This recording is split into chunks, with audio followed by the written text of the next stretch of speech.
Você já se perguntou como a tecnologia está redefinindo o que é real? Hoje, neste vídeo, iremos explorar as ideias do filósofo Wilhelm Flusser e veremos como seus pensamentos sobre a tecnologia e comunicação nos ajudam a compreender o mundo moderno. Mas antes de nos aprofundarmos nesse pensamento, vamos conhecer um pouco sobre esse pensador. Quem foi Wilhelm Flusser? Um filósofo tcheco-brasileiro do século XX, nascido em Praga, Tchecoslováquia, em 1920, enfrentou desafios significativos ao longo da sua jornada. Wilhelm é de origem judaica, morou na Europa durante a Segunda Guerra Mundial, onde estudou na Universidade de Carolina, em Praga, e posteriormente migrou para o Brasil e se tornou-se cidadão brasileiro, período no qual trabalhou na área da filosofia como professor e autor. Suas experiências pessoais com mudanças e adaptações moldam suas ideias e perspectivas durante esse período. Ele dedicou sua vida ao estudo da comunicação, cultura e design.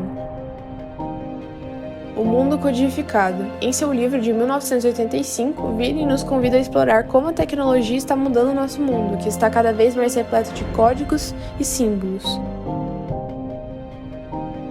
Durante a passagem de sua obra, ele nos desafia a pensar sobre a diferença entre o material e o imaterial, como armazenamos essas diferentes realidades e o que fazemos com os detritos gerados por elas.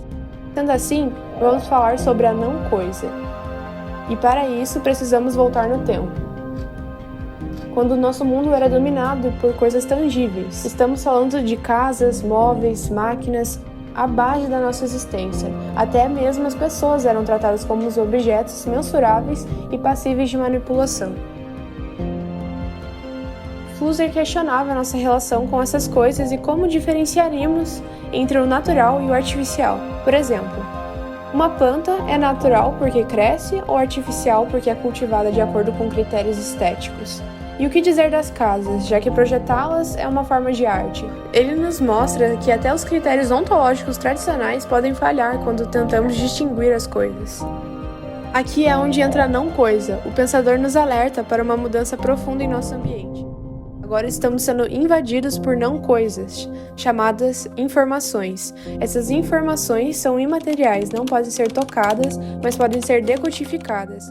Por exemplo, a imagem na sua tela de televisão ou os dados em seu computador. À medida que as máquinas de informação ganham poder, as coisas materiais perdem valor e as não-coisas se tornam cada vez mais proeminentes em nosso ambiente. Isso afeta a nossa sociedade com a mudança na estrutura de trabalho, onde a produção de bens materiais está diminuindo em relação à produção de não-bens, como serviços e sistemas. Vamos usar o exemplo do dinheiro para entender isso. Antigamente, o dinheiro era algo que podíamos trocar, como moedas e notas de papel. Eles tinham valor por si mesmos, porque eram feitos de materiais valiosos ou prometiam pagamento. Com o tempo, o dinheiro se tornou digital. Isso significa que a maior parte das transações acontecem eletronicamente, como quando você paga com cartão de crédito. Não existe uma nota ou moeda física, apenas números e contas bancárias. Finalmente, temos as criptomoedas, como bitcoins, que são puramente digitais e não possuem representação física. Elas existem apenas como entradas em um registro de computador. A ideia da não-coisa de Flusser nos mostra como a nossa vida cotidiana está sendo cada vez mais baseada em símbolos e códigos, em oposição a objetos físicos que podemos tocar. A não-coisa 2, a evolução da codificação. Agora, imagine-se imerso em uma realidade virtual ou aumentada, onde mundos inteiros são criados por meio de imagens e textos de ficção. Esses mundos paralelos são tão cativantes que nos convencem da sua realidade, mesmo que saibamos que são produtos da tecnologia. É como se estivéssemos constantemente participando de várias realidades simultaneamente. Além disso, Flusser afirma que no futuro, nosso presente, todos estão numa mesma classe de controle social. Existem programadores de sistema e programados, os quais simplesmente seguem aquilo que foi previamente imposto.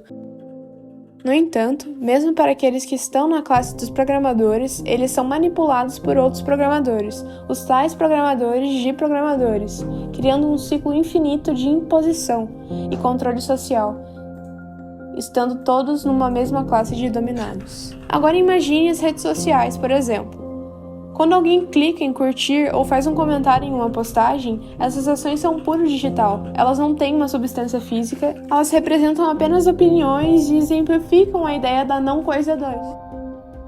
Os memes, eles se espalham rapidamente nas redes sociais e são ideias, piadas que viajam o mundo digital. Eles não são objetos físicos, mas são representações simbólicas de conceitos humorísticos, demonstrando como uma cultura online é impulsionada por informações digitais, ou seja, não coisas.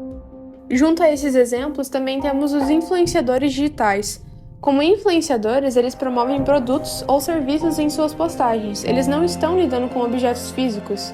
Em vez disso, estão usando a sua influência digital para persuadir o seu público, destacando a não coisa 2 no marketing moderno.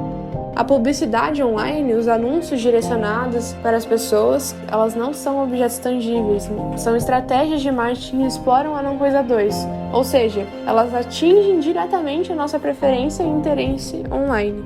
Outra ideia de Wilhelm Flusser é que no mundo atual o que nos resta são somente as pontas dos dedos. Se formos parar para pensar, antes a humanidade necessitava de usar toda a sua mão e membros na manufatura.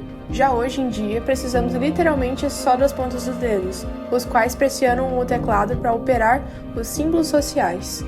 O homem odierno não é uma pessoa de ações concretas, mas sim um performer. As pessoas não querem ter de fazer as coisas, mas simplesmente vivenciar de maneira mais fácil e direta do ser. Agora vamos imaginar que você está com uma arma de fogo em mãos, na intenção de se suicidar. Podemos pensar que essa ação na ponta dos dedos é a maior forma de libertação de todas as situações. No entanto, ao pressionar o gatilho, você já desencadeou um processo que já estava incumbido no revólver. A decisão não foi assim tão livre, já que ela se baseia dentro dos limites do programa intrínseco da arma. Além disso, Flusser salienta a transformação do ambiente pelo homem e suas consequências para a sociedade atual no que diz respeito ao estado psicossocial do ser. Nós somos circundados por 3 mundos: o da natureza, das coisas existentes e palpáveis, o da cultura, das coisas disponíveis e do lixo. Esses 3 mundos formam um círculo, no qual a natureza é transformada em cultura, a cultura é transformada em lixo e o lixo que retorna à natureza novamente, e assim se torna um círculo vicioso. Mas como isso afeta o design e a nossa relação com a realidade? Com as tecnologias como a realidade virtual e aumentada, a fronteira entre o design e a experiência real torna-se cada vez mais tênue e quase imperceptível. Como designers, precisamos considerar como esses códigos afetam a forma como as pessoas interagem com o mundo ao nosso redor. Estamos constantemente imersos na maquinação da realidade, onde a fronteira entre o material e o imaterial se torna cada vez mais borrada.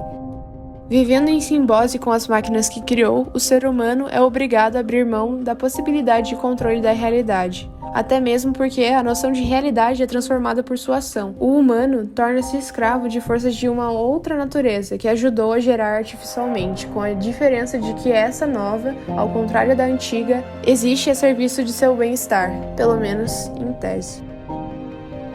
Agora que exploramos as profundezas da não-coisa, é hora de entender como tudo isso se relaciona com o mundo do design. Bom, à medida que a tecnologia evoluiu, nosso papel como designer se expande não só para objetos tangíveis, mas também para experiências intangíveis, como o mundo digital, criação de interfaces de usuário, ambientes virtuais, por exemplo.